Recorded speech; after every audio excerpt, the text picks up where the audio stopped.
దాకా ఉన్న all 6 event 100 numbers ఒక్కొక్క దాన్ని ఒక్కొక్క విధంగా జనరల్ గా మన బ్రెయిన్ ఇన్ఫర్మేషన్ అనేది ఎలా అంటే ఏ ఇన్ఫర్మేషన్ అయినా పిక్చర్స్ ఫార్మాట్ లో స్టోర్ చేసుకోవడం అండ్ ఆ పిక్చర్స్ ఫార్మాట్ లో ఇన్ఫర్మేషన్ ని మనకున్న 5 సెన్సరీ ఆర్గన్ పంచేంద్రియాలు ఏవైతే ఉన్నాయో కళ్ళతో చూడడం ద్వారా, చెవులతో వినడం ద్వారా, ముక్కుతో స్మెల్ చేయడం, నాలుకతో టేస్ట్ చేయడం అండ్ స్కిన్ తో సెన్స్ ఆఫ్ టచ్, ఈ 5 సెన్సరీ ఆర్గన్స్ ద్వారా బ్రెయిన్ కి ఇన్ఫర్మేషన్ అనేది వెళ్తుంది.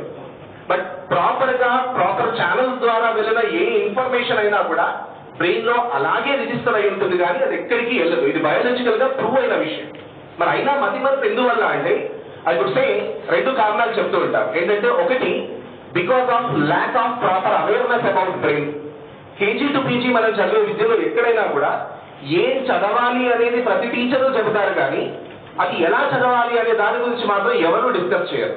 అండ్ ఈవెన్ సో ఒక ఫన్నీగా ఏం చెప్తుంటామంటే దేవుడు కూడా ప్రతి ఎలక్ట్రానిక్ గ్యాడ్జెట్ కి ఒక్కొక్క గైడ్ వస్తూ ఉంటుంది మనకి. ఒక ఆఖరికి కిచెన్ లో కుక్కర్ కొన్నా కూడా దాంతో పాటు ఒక చిన్న బుక్ ఇస్తాడు, అది ఎలా యూజ్ చేయాలి, ఎలా యూజ్ చేయకూడదు, డూస్ అండ్ డోంట్స్ తో. ఒక powerful equipment the human brain భగవంతుడు మనకి ఇచ్చాడు కానీ దాన్ని ఎలా ఉపయోగించాలి అనే యూజర్ గైడ్ ఇవ్వడం మరచిపోయాడు.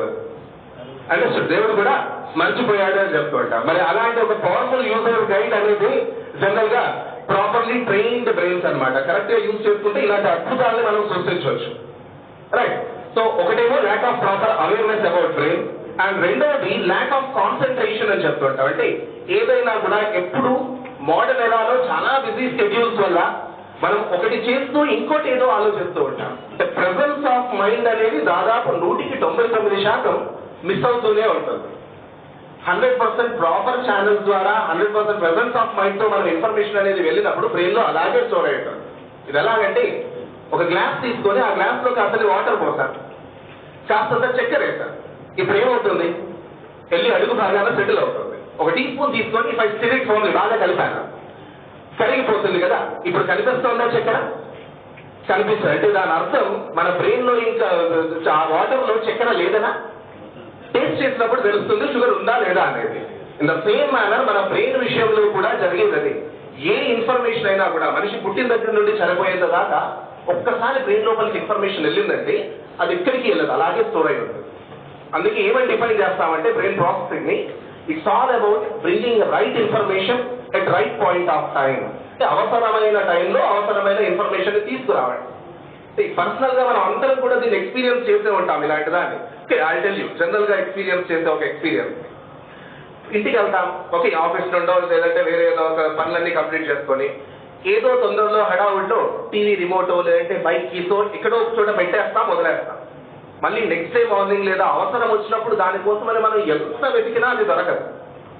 ఒక 1 వీక్ ఇంకా దొరకట్లేదని ఏదో ఆల్టర్నేటివ్ చూసుకుంటాం. ఆఫ్టర్ 1 వీక్ ఆర్ 10 days ఇంకేదో పని చేస్తుంటే సడన్ గా స్ట్రైక్ అవుతుంది. అరే అది ఫలానా చోట పెట్టాను కదా, ఇమీడియట్ గా వెళ్ళి చూస్తే అక్కడే ఉంటుంది, పిక్ చేసుకుంటాం. అందరూ అనుభవించే ఉంటారు కదా ఇలాంటి పర్సనల్ ఎక్స్పీరియన్సెస్.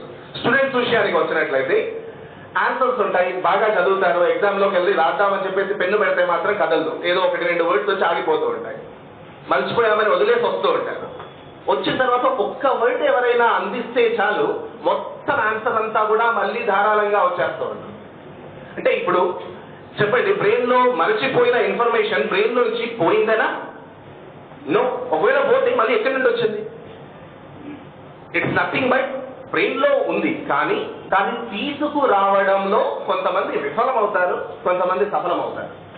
ఎవరైతే సక్సెస్ఫుల్ గా ఉన్నారో వాళ్ళే స్ట్రాంగ్ మైండ్, వాళ్ళ ఐక్యూ లెవెల్స్ హై, వాళ్ళే ఇంటెలిజెంట్ పీపుల్. ఎవరైతే ఈ చిన్న ప్రాబ్లం ఉందో ఈ చిన్న ప్రాబ్లం ఉన్న పీపుల్ మాత్రం డఫర్స్, డల్లర్స్, వీక్ స్టూడెంట్స్ గా పేరు పొందిన వాళ్ళు అనమాట. టీచర్స్ దృష్టిలో కావచ్చు, పేరెంట్స్ దృష్టిలో కావచ్చు.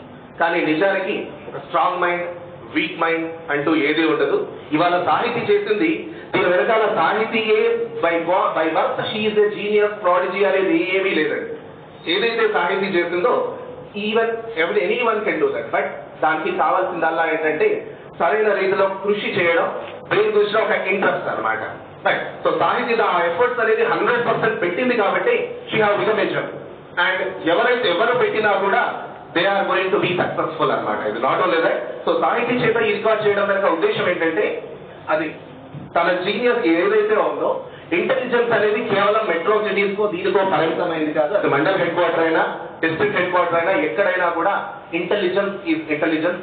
అండ్ ఎవరైనా కూడా ప్రాపర్ ట్రైనింగ్ ఉంటే కరెక్ట్ గా వాళ్ళు సక్సెస్ఫుల్ గా ఉంటారు లైఫ్ లో అనే విషయాన్ని సాహితీ ద్వారా ప్రూవ్ చేయాలనుకున్నాం. అండ్ సాహితీ has done that one successfully and she laid example అన్నమాట.